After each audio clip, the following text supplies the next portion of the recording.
back to Rum Runners LP. Today I thought we'd work on a new project. Bunch of stuff I'm going to put into this project is made possible because of the new 1.7 update and changes to the nether portals. Yep, that's right. I am going to make a gold farm. Alright, so portals, when you go through them, essentially they send you to the closest portal on the other side by coordinates. Now, that means the y coordinate will go the closest to the same 1-to-1 ratio y coordinate, but for the x and z, the overworld is a factor of 8 compared to the nether. So if we're at, hang on, let me grab a calculator really quick. Alrighty, so if we are at x 632, and the nether divided by 8, that would be x 79. And the z coordinate, negative 198, hello creeper, will be negative 24, rounded up to 25 in the nether. So that's where this portal is, well, one block off here. If we go through and compare that to the coordinates we just got, that would be, let's see, on the x coordinate it would be right here. Remember that was 79, and then the other one was negative 24.75, which would be a little bit that way. So our portal in the overworld is about right there, and we're right here. So we just have to make sure that our gold farm is further away from this portal in the overworld than the portal that we want to use. So if we go through this, it's going to grab the closest portal in the overworld, which will be this one. And in the nether portal is about right over here or something. I like that spot. So we just want to make sure that when we put our gold farm, we're going to put it over in this area here. That way there will be no confusion and no no crossing over with the portals that we transport and the portals that will generate the pigment for us. So I'm going to put that, basically it's going to start about right over here, and we're going to have big long portals all the way up like that, and then we're going to have two of them next to each other, and then there's going to be a space, and then another two next to each other, and a space, etc. And really you can make that as far as you want. We'll start off with what I have for obsidian, and maybe we'll add to it if it's not as fast as I'd like it to be. So anyway, let me clear out a little bit of space here, and we'll get going. Alrighty, so next step, planning out the exact width and height and all that fun stuff of our portal. I've made a row of cobblestone to start off with. That is 23 blocks wide. If you've read the wiki or anything about the new release, the 1.7 update, you know that portals can be 23 by 23. Now it's important to know exactly what they mean by that. For that, let's take a look at this portal here. This portal has 1, 2, 3, 6 blocks. So you would think it would be 2 by 3. But that's not the same way they measure it when they tell you how big portals can be now. When they measure it for how big they can be, they actually go by the size of the frame, which is 4 by 5. So currently it's 1, 2, 3, 4, and then the bottom block is 5, and then 1, 2, 3, 4 wide. So that being said, the 23 by 23 is, let's see, 5, 10, 15, 20, and then 21, 22, 23. That means that our portal, the frame, has to be the inside of these two blocks here. So the actual portal itself will end up being 21 by 21, while the portal frame will be 23 by 23. Very important to note. And it's also important because we want to conserve our obsidian as much as we can. So we're not going to place these corner blocks here. So that means each time I make a row of obsidian as part of the frame, I need 21 blocks on me. And I'm just going to place those 21 blocks in a row, and I'll know that my frame is as big as it should be. Alright, so here we go. As you can see, I have my 4 stacks of 21 obsidian each on me. So we're just going to take the first stack here and just go straight across. And this should put us exactly as wide as our portal should be. And let's see. Perfect. This was the other side, the other frame part of our portal design. And we put that there as a placeholder for now, and then we go up by 21.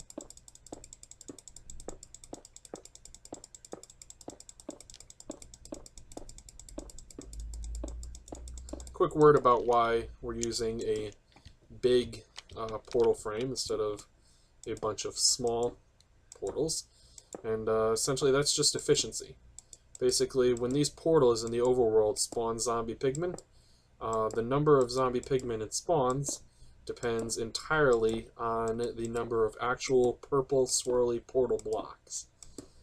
So using that, you have 21 times 21 blocks of obsidian is going to create a much higher amount of purple swirly portal blocks than if you were to make small 4x5 portals all the way. I wonder if I will make this drop. Let's give it a shot. Oh, that wasn't bad. You know why? Feather falling. Bam. That's nice. I haven't ever really used feather falling boots too much in my playing in this game, but I got myself a pair, not pear, and I like it. Alrighty, so first portal is in place, and if I was smart enough, I'd bring the obsidian blocks necessary to make the one that we're going to put right next to it, but I didn't because I'm not that smart. So instead, I'm going to try and jump into the water. Oh, I missed. Oh well. Alrighty, so next up, I believe I can use this. I want to try to light this just to confirm that all of our assumptions so far are correct. So let's make ourselves a little platform to get up here, and we get this. First of all, will it light? Yes, it will. Can I put it out? Yes, I can. Excellent. And then light it. And then just to confirm that this will bring me to our nether portal. Yes, it does. And when we go back, should bring us to our transport portal, which it does. Alright, so the next thing we need to worry about with this, we're obviously going to spawn a whole bunch of zombie pigmen inside these giant rings, and we're going to want to move them to a place where we can kill them easily. So the next thing we want to worry about is how to get them off of the obsidian rings. They won't walk off usually on their own. Really? Hello, where did you come from? I don't know where you came from, but go back to that place. Anyway, what we're going to do is we're going to put trapdoors on all of these. I think we're going to want them on the top so that they open up, not down. So we'll do that. Oops. Essentially what happens is any mob will see the trapdoors here get up there as full blocks, and we'll see that as an area that they can walk to. And all this does is make it much more likely for them to walk off the edge. Now between these rings, we can't put them, on both sides. You just need the one side here. And we won't have to put any up here. As a matter of fact, we also can't. But the guys up on this will see this trapdoor as a full block and will attempt to walk. Alright. I wonder if it's quicker just to do this.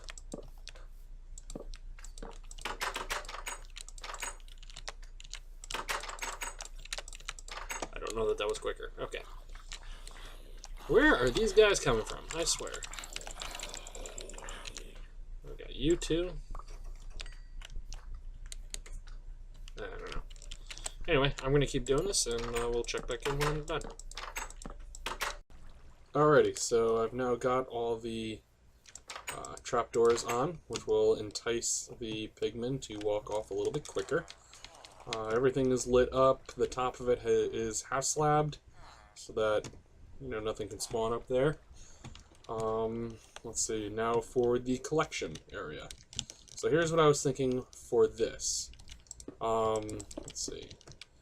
I've already worked this out, but just to show you how this is going to work, this entire side is all going to have water flowing that way.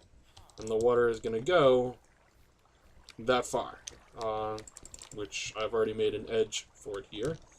And same on this side, we're just going to start there and go that far. So everything's going to be sort of pulled into the center, into this trough here. Now this isn't wide enough for the water to go, part of the way and part of the way. So what I'm actually going to do is have it meet in the center, and we'll use some signs here to keep the water from going over the bottom, and then there'll be another trough that will collect all the pigmen into a 2x2 block area, and we'll go this way, or to wherever we want, probably out to here, and then up and over, and then down to the killing area. We're just, in order to kill them, we're just going to drop them, let them die. This is an AFK farm. No need to, get the XP from them. If I want the XP, I've got plenty of other places to go get it, and most certainly more efficient as well. So I've already worked out the corners here, right here, and then also the trough. So I'm going to go ahead and put that in. So yeah, so let me do that, and I will be right back with you. Alrighty, so I've now completely enclosed the dropping area for our zombie pigmen, and I've made the necessary trenches, and it's time to put in the water. So, pretty simple. I'm just gonna, not there, there. Let's go down like this, down the line, making sure that they are all source blocks up against the wall there. Not too tough. Looks good. Now we grab our water again. And here, we put this stuff in here. There we go. And in the case of the shorter platform here, the signs will actually stop the water and allow the zombie pigmen to fall down into our trough. Alright, and that's that. I'm going to mirror the other side, and let's see, and then we'll be putting water down here. Each one of these levels is exactly 8 blocks, so the water will bring up to the edge here, and then another source, bring it up to the edge here, and then again down here, and then we're going to make a little bit of an elevator. So I'm going to do that, and I'll be right back. Alrighty, so this is now the elevator up. Essentially what's going on, let's see if I can poke a hole down here. That was a bad spot. Alright, essentially what's going on, oh, same spot again. What am I doing? There we go. What's going on down here is that I want to make the 2x2 or 2 wide trough here into a 1x1 elevator. So what I did was set up signs so that every water level, or it first of all alternates water, air, but on the water level there are 4 blocks of water flowing from that corner to this corner. And the pigmen won't be able to get into these 2 water blocks right here, because there's going to be bricks right here, but the water will be pushing them up against those and up against that wall there. So into this corner right here. That will ensure that they have a smooth transition and don't get stuck on their way up into the elevator. And then all the way up, it's just a water sign, water sign, water sign all the way up, and then a small 2 tube that puts them over here, and then drops them more than 23 blocks down to this structure right here. Let's see, I had that here just so that I can get back down without really hurting myself too badly. But now at this point, I want to put just a hard stop for them, just a little half slab, just like that. And let's see, then if I do that, should just put that simple for right now. We're going to make a much better, more elaborate collection system that will weed out any zombie flesh that we get, because we don't really care about that, and do a much better job at collecting our gold for us after we get the thing running. But for now, I just want to actually take some time to run some wires, 2 wires specifically, up to the top of this thing. One will be the on switch, one will be the off switch. So give me a second and I will do that. I'll see you on the top. Alright, so I'm now up here on the top of the structure here. And I've got 2 vertical wiring leads coming up here. That will be our on switch and our off switch. The on switch is going to go to this first row of blocks right here, and essentially I'm going to put dispensers facing down into each one of our portals right here. That obviously is going to be a little bit difficult, so I'm going to do it this way. I don't really care if water gets down there, so I'm just going to place that, get out my dispenser, and hop up in here, and there we go. And I'm going to repeat that for every single one of these portals. This one's a little bit easier now. Oh, there we go. There, and there. So I'm going to do that to the rest of these, and then I'll check back in when I'm done. Alright, all the dispensers are now where they're supposed to be. The next part is to link those up to our wire here. Now what I want to do, and this is more for effect rather than anything else, is actually bring the wire to the back of the structure first. I don't think this will connect to these guys and set them off. I will obviously test that before, before we do anything too major. But if that's the case, then we can just throw, or maybe not. I don't know. I hope it works. Otherwise, we'll figure something out. But yeah, basically this torch right here is going to power this block, which will then power this wire right there. And to give you an example of that, we break that, and actually that didn't set that off, so that works for me. Put that back, and let's see. Actually, I'm going to take that out again. Let's power it just to see how far this goes. And alright, so let's put a repeater in here. Great, and we're going to go up.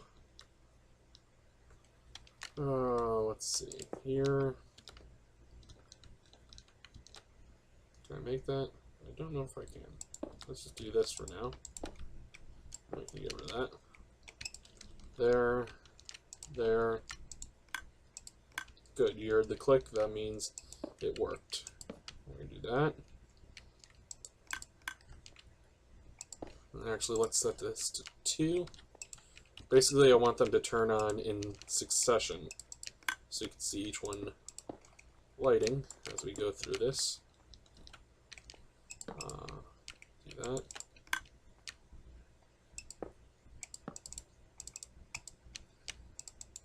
Like that. That. That. Okay, so now we turn that off. When we turn it back on from down there, basically it will light from the far side each group of 2, one after the other. So let me break that. Bam, just like that. So how are these going to actually light? Well, those are going to be fire charges. Each one can hold 9 stacks of 64, and so I don't have to come up here again. I'm going to actually fill up the 9 stacks of 64. I doubt I'll ever make it through all those, but you know, stranger things have happened. So I'm gonna break this on my way down and go collect a whole bunch of fire charges from my base. I love this part. Whee! Alrighty, now starts the long process of turning all of these guys into what we want them to be. Let's see, we need that, we do that, we do that, we do that, and there we go, and crap. I had a feeling this would happen. Alright. And of course it falls down. I knew it. Darn it. Should have left a little bit more room. Oh well. I'll have to go down and get those. Don't worry about it. I will get it. I will get them. Alright. Shoot, I need to make more of these. 64, 64. Oh, and of course, now we need more of those. I'm placing that when I don't want to. What a mess. These are shapeless, so we don't have to worry about where we're putting them. 64, out. And we're out of these things again. I'm not sure how, but that's okay. 64, 64, 64, bam. 2, nope, 3. And I don't know how we ended up with one less than what we needed, but it's alright. We'll come back to that. Let's see, put that up there,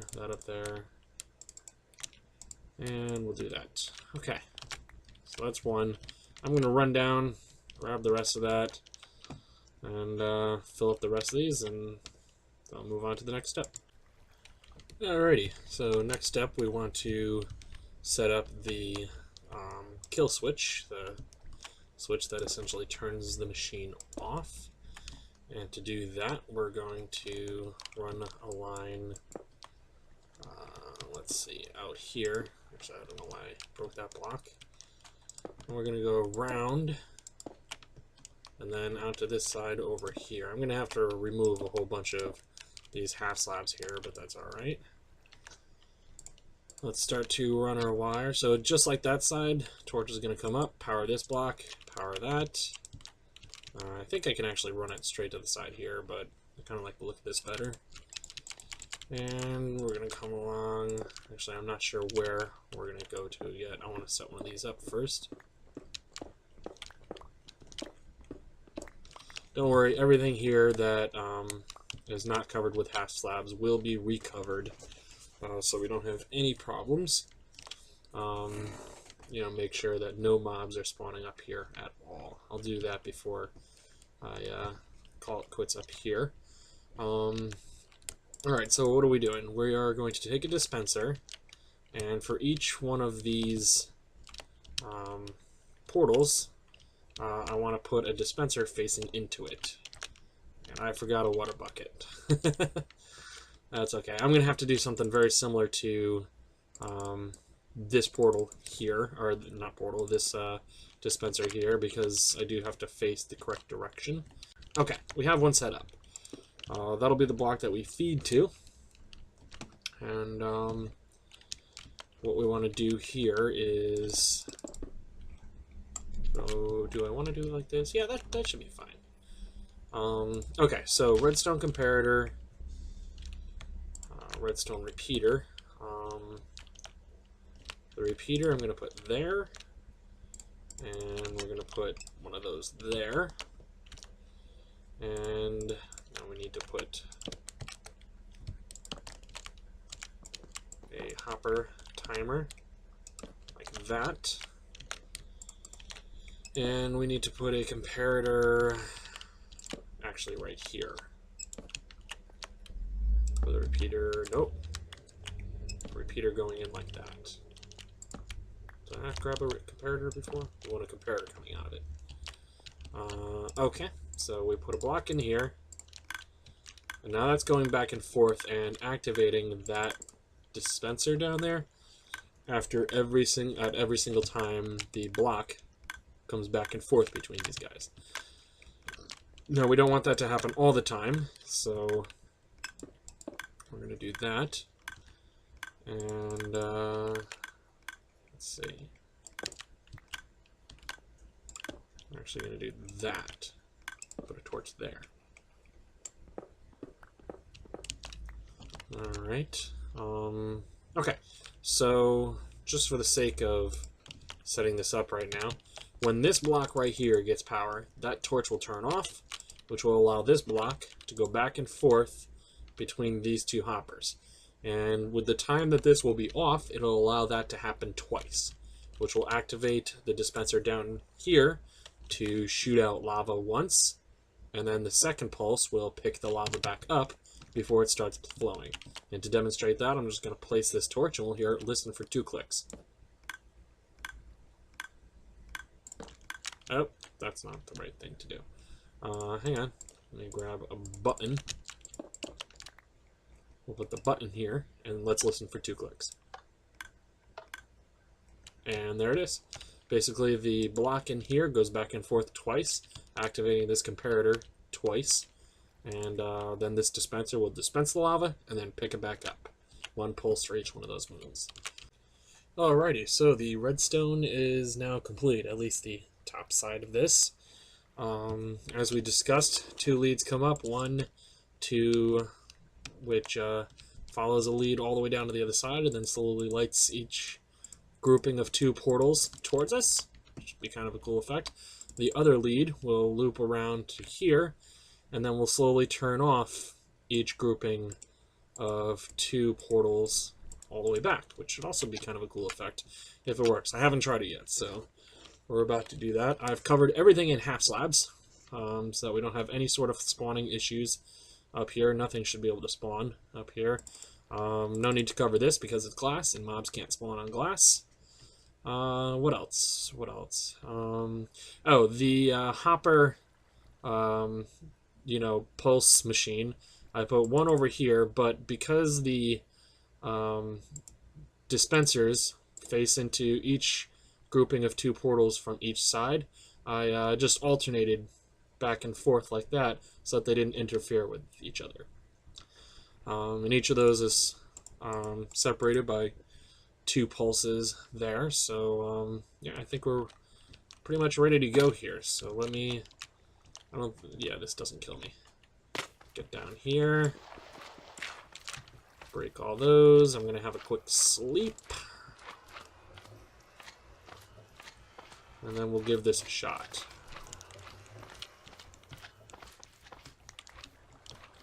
Alrighty. Check for any mobs, make sure there's nothing around us. And let's turn this on. Go. Yeah, that was cool. That was fun. Alrighty, let's check down here. Oh, there they go. They are coming in like crazy. Now we can watch them go up into the sky.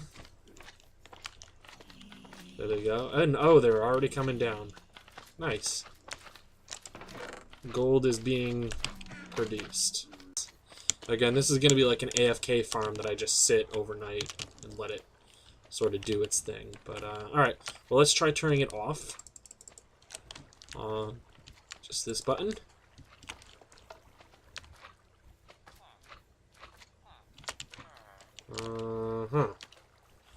That seems to not work. Let's give it another shot.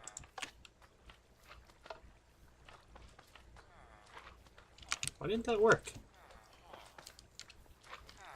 Is that the only one that didn't work? No, they didn't work when I got over here. I wonder why that is. Huh. That confounds me. Let's click it and then get a little bit closer, maybe? Yeah, I don't know. Yeah, I'll have to work on that off camera, but you get the basic gist of what we're trying to accomplish here. Turn it back on. Maybe it was just a graphical glitch. I don't know. But it looks like it works. I can now AFK here and get a whole bunch of gold. I'm going to make a little bit more structure around this whole thing, so we can actually watch them spawn and come through here. You know, I'm going to make something here that actually separates out the rotten flesh so we don't collect that. Yeah, that's working real nice now. It's actually working a lot quicker than I thought it would. Fun times. Excellent. Alrighty. So that is my gold farm. Yeah, I'm pretty happy with that. I'm going to do a little bit of skinning. Actually, now that that's done, I have one more project I want to do here in the swamp. And it involves getting the blue flowers so we can have that color easily accessible. I have to do a little bit of research to see if the design actually works, but I think it will. I don't think anything has changed where that wouldn't work, but again, I just want to check. But it has to be in a swamp in order to get the blue flowers, so I figured what better area than this area right here, and then we're gonna build a little bit of a base around our iron farm, which has gotten us so much iron, as you can see, and our now open gold farm, which is working wonderfully. What are we up to now? 11. Nice. Overnight, that's gonna build up real quick. Yeah, I'm going to run this for a couple nights, and we'll have plenty of gold. Anyway, I'm going to sign off for now, and I will see you guys in the next episode.